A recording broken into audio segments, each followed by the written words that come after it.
Have you ever really wondered when human awareness actually began? I'm not talking about that base survival instinct that all animals have, but rather a distinctive moment in history when a primitive creature, a primitive human, first realized, I I am alive. Now, if we look at evolutionary biology, there is a clear gap between the primitive ape and Homo sapiens, and we still can't explain that gap. But it's very clear that something distinctive happened within this gap. And there's obviously various different theories for this. I personally believe that awareness turned back on itself, that somehow, for some reason, the mind of this primitive human being developed the ability to reflect back on itself and, in a sense, to see itself the first time. Now, science have tried and failed over the centuries to explain this missing link, or rather this leap in our evolution. And they've tried to explain this through the usage of tools, through the development of language, through brain size development and changes. But still, it fails to explain this spark. And this spark is that exact moment in history, long, long ago, when a primitive creature first glanced up at the sky and realized this is a sky, and then for some reason formed the realization that I am alive, I am being. So it is very clear that something much deeper than mere evolutionary biology was taking place here. Energy ignited a spark within matter. The ancients then later progressed and they named the spark and they called this Eros. Now, Eros is the raw creative life force, and this pushes everything alive to expand, to connect, and to procreate. In biological terms, this causes cells to divide. It also causes organisms to seek each other out for reproduction. So, when this drive first became self aware, it became the foundation of consciousness itself. And we can say that awareness was born from the same current or energy that both propels mating, connection, and creation. So, sexual energy and awareness are simply two different expressions of the same impulse, and that is the Eros impulse, waking up inside of matter. If we look back to early humans, then the link becomes much clearer. Something, and we don't know exactly what that was. It could have been environmental pressure, or perhaps, well, I believe, psychoactive plants, or extraterrestrial influences or intelligences. But something caused this developing brain to suddenly experience altered states of consciousness. And in those altered states of consciousness, this Eros energy looped back on itself. Now imagine for a moment a really primitive creature that's used to basic drivers, such as hunger or feeling fear. And just suddenly one day, this primitive creature has its first experience of being, of forming a self concept. Well, what must that have felt like? It must have been a shock. It must have been terrifying. It must have been overwhelming, perhaps even a little bit ecstatic. But what did this cause?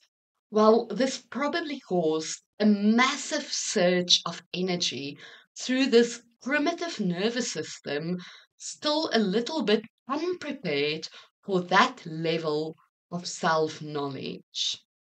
So, sexual energy here was the first awakening as consciousness. From there, everything that defines humanity unfolded. And the same energy that drove reproduction now changed and evolved. It expressed itself differently through the creation of symbol, of legends, myths, language, ritual. Just the urge alone to paint on cave walls, to dance in ecstatic dances around fires, all of these were ways of giving meaning to chaos. And it was also Eros expressing itself through awareness. So when we talk about sexual energy today in this video, we are not talking about something exotic or mystically layered on top of human life. We are also not talking about traditional gender roles, male versus female. We're talking about the original engine of awareness that first turned base animal instinct into human consciousness. So let's talk about the ecstatic age, when awareness first took form and the feminine rose. So when awareness first awoke in early humans, it wasn't head-based but body-based. So the feeling of feeling life moving through the body and the flesh essentially created this sense of I am alive or I am. But that feeling was simply sexual energy. And sexual energy is life saying, I can always create more of myself. So awareness and sexual energy are two sides of one event. Consciousness discovering its own power to reproduce and to renew. In those first communities, this creative force showed itself through the feminine simply because that's where the pattern of life was most visible. And it was visible through birth, bleeding, and renewal.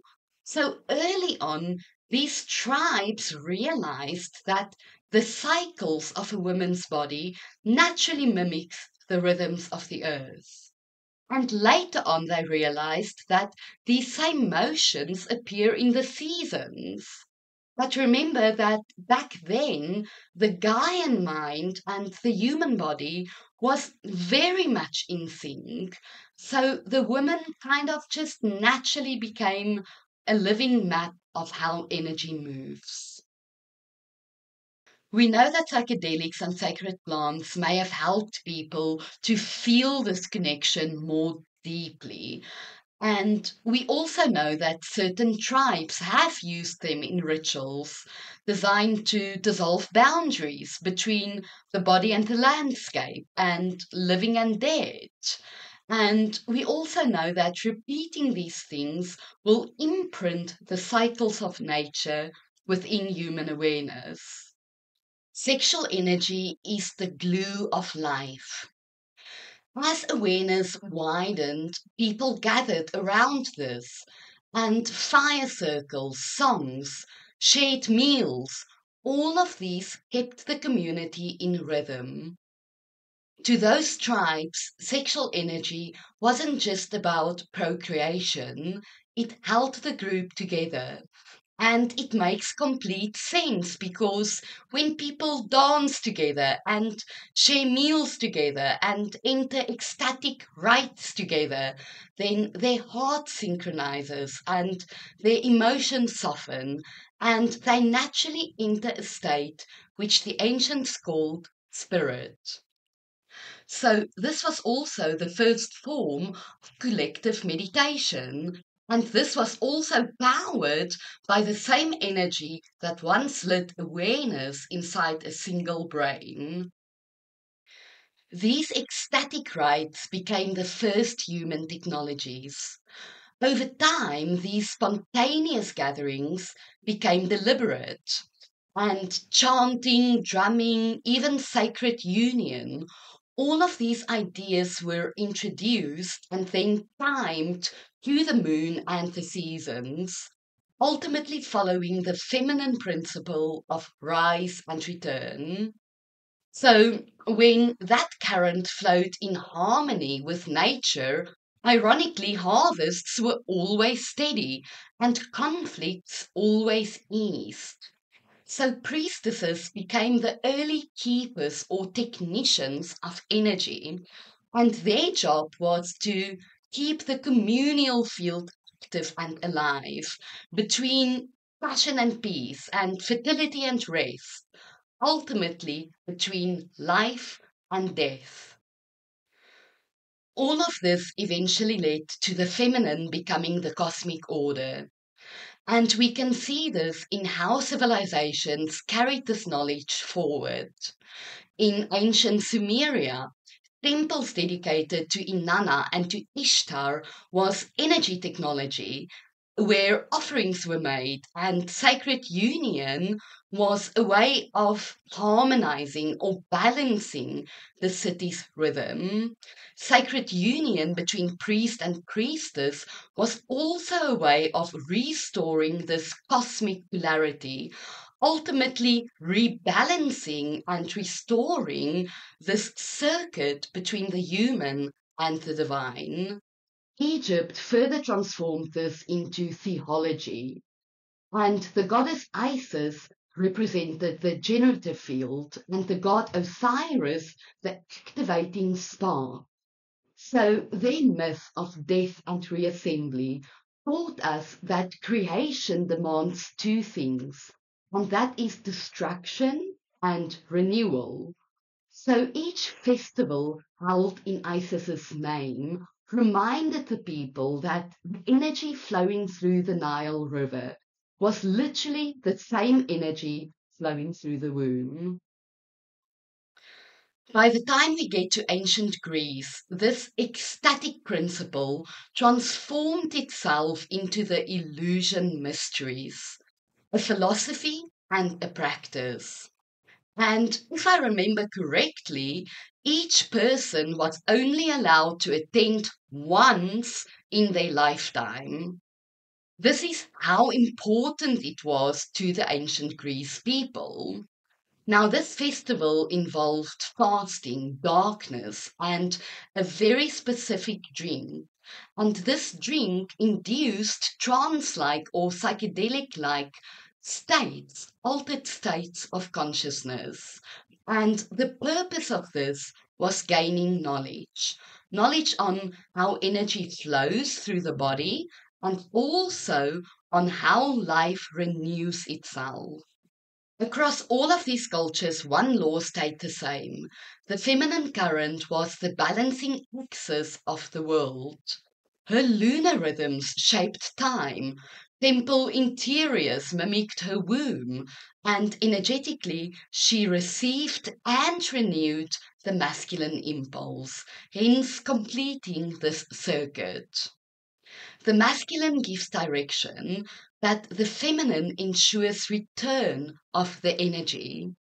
Without her, energy will simply expand until it burns out. But with her, creation and release becomes a balance, and this balance forms a pulse, and this pulse keeps everything alive. This ecstatic worldview differ from our modern one. Here, death was renewal, and sex wasn't sin. This worldview had a theme that said that endings feed beginnings. So naturally, every birth, every death, every harvest was carried out with the same level of awareness and recognition. And for thousands of years, this loop existed that worked between awareness, sexuality, and the feminine principle. There was no chaos when this reigned. But unfortunately, all good things somehow come to an end, and this pattern started to take strain. It collapsed. Agriculture demanded more control, and written law was introduced. And this cyclical way of embodiment gave way to this masculine drive to accumulate, to manage, to overproduce. So, this dance between creation and return became production without release. And this created a system that breeds excess energy. And because of that, it will collapse on itself. That turning point marks the fall of the feminine. The fall of the feminine gave birth to Thanatos. For a long time, life ran on simple logic. People lived by the motions and rhythms of the moon, the tides, and their own bodies. But as societies grew, this natural rhythm became harder to manage.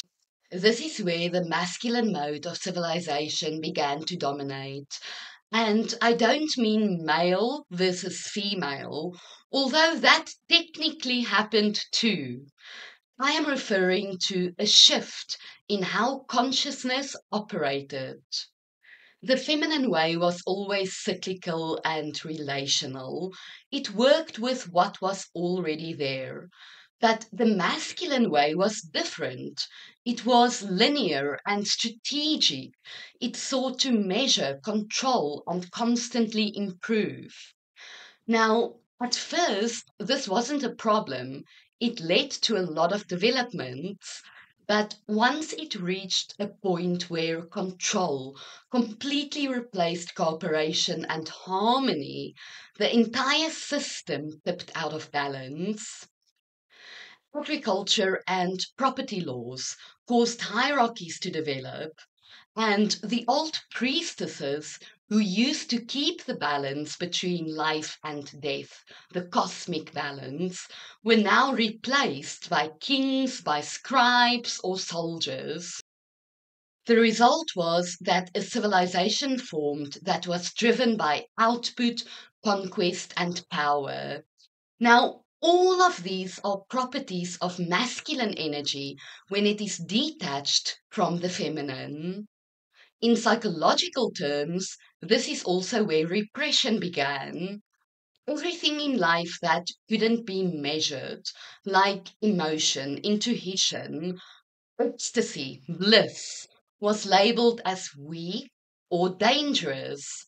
So, ironically, what used to be at the center of spiritual life now became its shadow. As a civilization, we essentially moved from the life force to the death force. When this feminine current or energy was suppressed, the creative flow of energy couldn't complete its circuit anymore. Sexual energy is the root of all creativity and regeneration, and this powerful energy turned inward. It turned on itself and pressure built in the system. Now, individually, this pressure was seen as guilt, as shame, as anxiety, and collectively it showed up as overproduction, war, chaos, domination. So the life force itself didn't disappear, it simply inverted.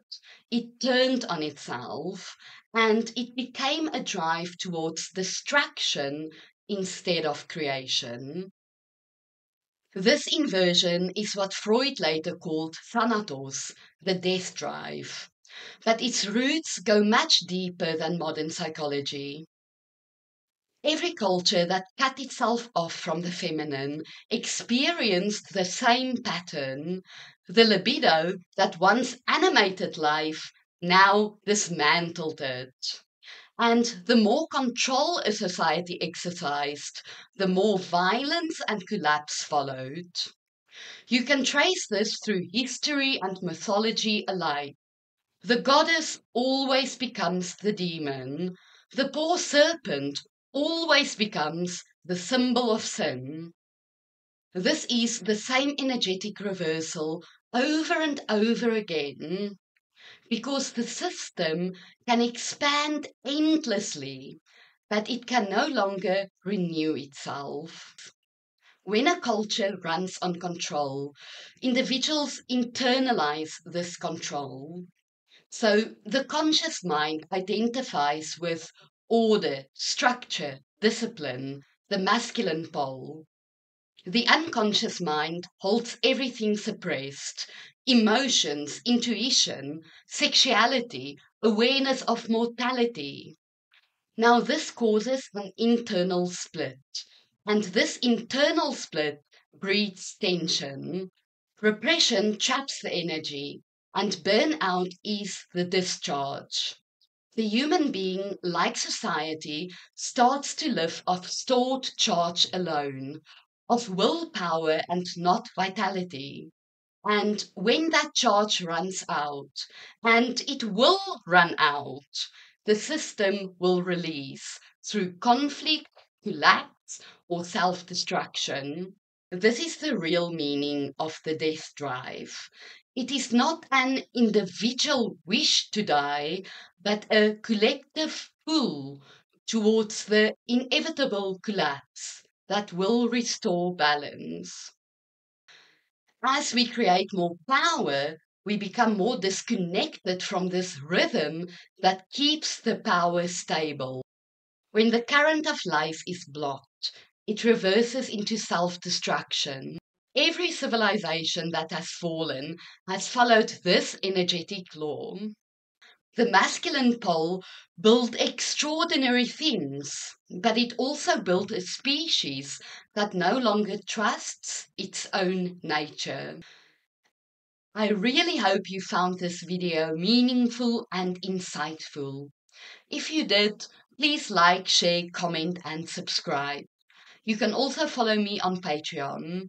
Thank you so much for watching, and see you next time.